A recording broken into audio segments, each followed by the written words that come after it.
I lay sprawled on the cold kitchen floor, clutching my side as a sharp pain radiated through my body. It felt like a knife was twisting inside me. My 7-year-old daughter, Sandy, stood nearby, her small face showing how scared she was. "Mommy, are you okay?"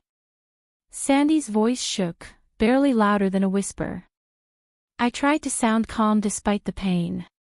"I'll be fine, honey, just a bad stomachache," I lied, trying to hide how serious it was.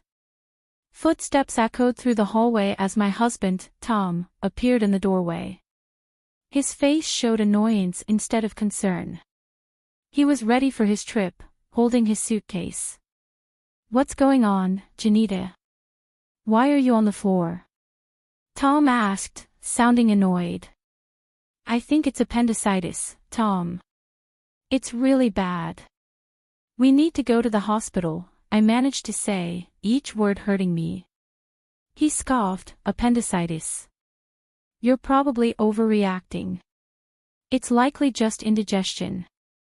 "But, Tom, I really think," my words were cut off by a sharp pain, making me wince. Tom checked his watch, clearly impatient. "I can't miss this trip with Rachel. Just call a taxi or something." I couldn't believe it. "Tom, I can't even move. Sandy's here. I need you," I begged, desperation in my voice. He shook his head, not caring. "I'm sure it's nothing. Call if it gets worse," and with that, he left, his suitcase trailing behind him. I was left alone in pain with Sandy. Sandy's small hands held mine, her tears matching my own.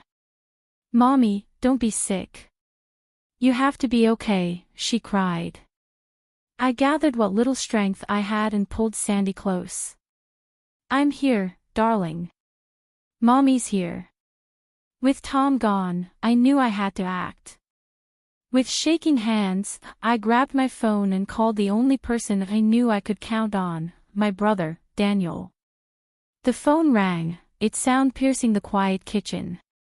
"Hello." Daniel's voice came through, a beacon of hope. "Daniel, it's Janita. I need help. I think it's appendicitis. I can't move and Sandy is scared," I managed to say, each word a struggle. There was a brief silence, then Daniel's voice, calm and steady, responded, "I'm on my way. Hold tight, I'll be there soon."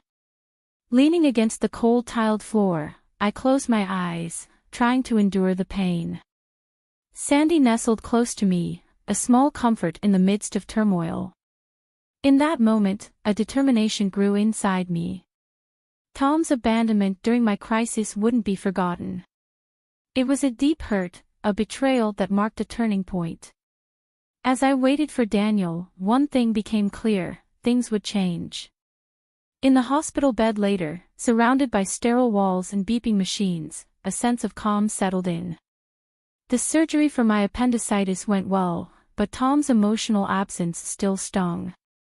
I had called my parents to care for Sandy while I recovered. Their voices were filled with concern and unspoken questions about Tom's whereabouts. 3 days later, I was back home, the physical pain now a dull reminder of the recent ordeal. Sandy greeted me eagerly, her face lighting up at my return. "Mommy, you're back. Are you all better now?" Her innocent question warmed my heart. "I'm getting there, sweetie," I replied, hugging her tightly, grateful for her presence. The peace of our reunion was shattered the next day by the slam of the front door. Tom and his sister, Rachel, burst in, their voices filled with frustration. "Why didn't you pick us up yesterday? We had to spend extra on a taxi and train fares," Tom's accusatory voice rang out as he entered the living room. I felt a surge of anger at his boldness. "Welcome back. Must have been quite a journey," I said coldly, locking eyes with him. Tom halted, taken aback by my icy reception. Even Rachel seemed surprised by the tension. "What's with the attitude, Janita?" Tom demanded. I couldn't hold back anymore. While you were enjoying your trip, I was in the hospital, I said, my voice steady but simmering with anger. And you, Rachel, always demanding Tom's time without considering his family. Rachel flushed, and Tom appeared bewildered. What are you talking about? You are fine, right? He replied, sounding dismissive. It's not just about being okay, Tom. It's about being there when your family needs you, I shot back, my frustration boiling over. Before Tom could respond, the living room door swung open, revealing Daniel, our parents, and Tom's parents. 14 eyes, filled with varying degrees of anger and disappointment, fixed on Tom and Rachel. Why is everyone here? Tom's voice faltered, his confidence waning under their collective glare. Taking a deep breath, I channeled my pain and betrayal into words. Tom, you left Sandy and me alone when we needed you the most. I had to go to the hospital, and you weren't there. I've told everything to our families. Tom seemed to shrink under the weight of my words, his usual bravado absent. His eyes darted around, searching for support but finding none. It's not just about this one incident, Tom. It's about all the times you've prioritized Rachel over your own family, my brother Daniel added, his disappointment evident in his voice. Rachel, typically confident, appeared uneasy, shifting her gaze between the floor and the upset faces around her. Tom attempted to defend himself, offering excuses and justifications. The confrontation grew heated, tension thick in the air. But for me, it marked a turning point. I realized I couldn't continue living in the shadow of Tom's neglect. It was time for change, time to assert myself and protect Sandy. The meeting concluded without resolution, but the message was clear.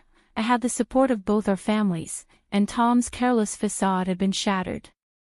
As they departed, Tom's parents glanced at me with sympathy, silently acknowledging their son's shortcomings. That night, as I lay in bed, the events of the day replayed in my mind. I felt a mix of emotions, anger, disappointment, but also a newfound strength. Tom had revealed his true self, and I knew it was time for me to take charge of my life. The days following the confrontation were tense with unspoken words. Tom tried to act as if nothing had changed, but the atmosphere between us was heavy. I spent that time reflecting, realizing the depth of my discontent and the necessity for change. The decision I reached wasn't easy, but it felt crucial, like a breath of fresh air after being stifled for so long. One evening, while Tom casually flipped through TV channels on the couch, I approached him with a folder in hand. My heart raced, but my determination held firm. Tom, we need to talk, I said, my voice steady. He glanced up, a hint of annoyance crossing his face. What now, Janita? I took a deep breath and handed him the papers. I want a divorce. Tom stared at me, disbelief and mockery flashing across his expression. Divorce? That's absurd, Janita. You're blowing things out of proportion. I shook my head, feeling a surge of empowerment. It's not an exaggeration. I've thought long and hard about this. You've consistently prioritized Rachel over me and Sandy. I can't continue like this. Tom sneered. You think you can manage alone? Don't be naive, Janita. His words were meant to hurt, but I stood firm. I'm not naive, Tom. I understand what this means, but I'd rather face uncertainty than continue feeling invisible in my own marriage. He laughed, a cold, bitter sound. Good luck, Janita. You'll regret this once you realize how tough it is out there. I felt my anger rise, but I kept my composure. This is my decision, and I'm sticking to it. For a moment, Tom seemed like he might argue further, but then he shrugged, a smug smirk on his face. Fine, have it your way. But remember, I warned you. As he turned back to the TV, dismissing me once again, I felt a whirlwind of emotions. There was fear, certainly, but also a powerful sense of liberation. I was finally taking charge of my life, stepping out of the shadows. The next day, I started the legal process for divorce. It was overwhelming with all the paperwork and legal steps, but I was determined. My parents and Daniel were supportive, offering help and encouragement during this time. Tom's true nature became clear. He was dismissive and uncooperative, trying to intimidate me into giving up. But I stood my ground, strengthened by my family's support and my growing sense of strength. As time went on, Tom's facade began to crack. The charming, confident man I married revealed himself to be selfish and manipulative, his true self exposed. The divorce proceedings were challenging, but I faced them bravely, each forward step a testament to my newfound determination. I was no longer the woman who lay on the kitchen floor, ignored and in pain. I was reclaiming my life, my dignity, and my happiness. The divorce process was exhausting, marked by Tom's constant attempts to undermine and demean me. In our meetings, he would sneer and make hurtful remarks about my parenting and my future without him. But instead of letting his words defeat me, they fueled my determination to break free from his toxic influence. "Enjoy your struggles," Tom taunted in one of our final meetings. "You'll soon see how good you had it with me." His arrogance infuriated me, but I remained composed. I'd rather face challenges every day than spend another moment with someone who has so little regard for his family. I replied firmly. Tom's smug demeanor briefly faltered, replaced by a flicker of anger. He quickly masked it with a scoff, but I could sense my words had struck a nerve.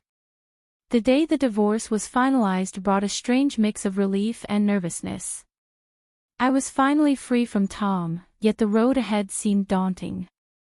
However, as I walked out of the courthouse, a wave of liberation washed over me. In the weeks following our divorce, Tom's life began to unravel. His neglectful behavior and our separation became the gossip of his workplace. Colleagues who had once admired him now looked at him with pity and disdain. His charming facade had crumbled, exposing the pettiness and selfishness beneath. News of our divorce spread throughout our community, largely due to my cousin, who was well connected in our neighborhood. Tom, who had always cared deeply about his image and reputation, found himself the subject of hushed conversations and judgmental stares.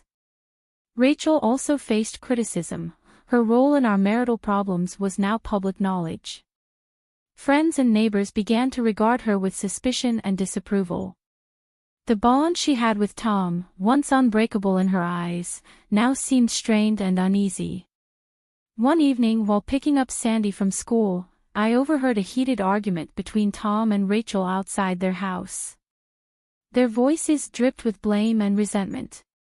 "It's your fault we're in this mess, Rachel," Tom yelled, his frustration palpable. "How dare you blame me? You're the one who couldn't hold your family together." Rachel shot back, her voice filled with anger. Their argument was a stark contrast to the united front they once presented. The discord sown by their actions had finally come to fruition, and now they were facing the consequences. As I walked away with Sandy, I felt a sense of vindication. Tom and Rachel were now grappling with the results of their selfish choices. It was a tough lesson, but one they had brought upon themselves. That night, as Sandy slept peacefully in her room, I sat by the window reflecting on the past few months. The journey had been challenging, but it had brought me to a place of strength and self-respect. I had fought for my dignity and for our future. Although the future was uncertain, I felt prepared to confront it with newfound confidence. In the aftermath of the divorce, life settled into a new rhythm, one that was quieter yet more fulfilling. The weight of my unhappy marriage had lifted, replaced by a newfound sense of independence. I began rebuilding my life step by step, with Sandy by my side. My first priority was finding a job. The gap in my resume from years spent focusing on motherhood was a concern, but I was determined. After several interviews, I secured a position at a small accounting firm. The firm, led by a supportive woman who valued working mothers, offered a flexible and understanding environment. It was an ideal fit for me. Sandy embraced the changes with the resilience that only children possess. She started kindergarten, making new friends and eagerly diving into learning. Her laughter and lively conversations filled our home with happiness, a stark contrast to the tense atmosphere of the past. Yet, despite these positive changes, reminders of my past with Tom lingered. One afternoon, while dropping Sandy off at school, I overheard a group of parents whispering, "That's her, Janita. Her husband left her because he couldn't stand being around her anymore," one of them said. Their words stung, but I held my head high. The gossip and judgment were small prices to pay for the freedom and peace I now had. Meanwhile, Tom's life continued to unravel. His pride took a significant hit, and his once flawless reputation was now tarnished. I heard from mutual acquaintances that he had moved back in with his parents, a fact he tried to conceal but eventually became known. Rachel's situation wasn't any better. Her interference in our marriage had isolated her from many friends. The once close siblings were now barely on speaking terms, their relationship strained by blame and regret. As for me, I found solace in the unwavering support of my family. My brother Daniel had moved closer to us, his presence a constant source of comfort. My parents showered Sandy with love, their affection soothing the wounds of the past. One day, while savoring coffee in my kitchen, I reflected on the journey I had endured, the pain, the struggle, and ultimately the liberation. It had all brought me to this moment of peace. I hadn't just survived, I had emerged stronger and more self-assured. The doorbell interrupted my thoughts. Opening it, I found Tom standing there, wearing a look of defeat. "Janita, I'm sorry. I didn't realize what I had until it was gone," he said. His apology, though belated, validated my decision. "Thank you, Tom," I replied gently, "but it's too late. I've moved on." As I closed the door on Tom and the life we once shared, a sense of closure washed over me. That chapter of my life had ended, and a new one was beginning. In this new chapter, I was the author of my own story, free to shape my future as I saw fit. "Sandy." Elle's voice called out from the living room, and a smile spread across my face. I walked towards her, eager to embrace the life that lay ahead, a life brimming with possibilities and hope.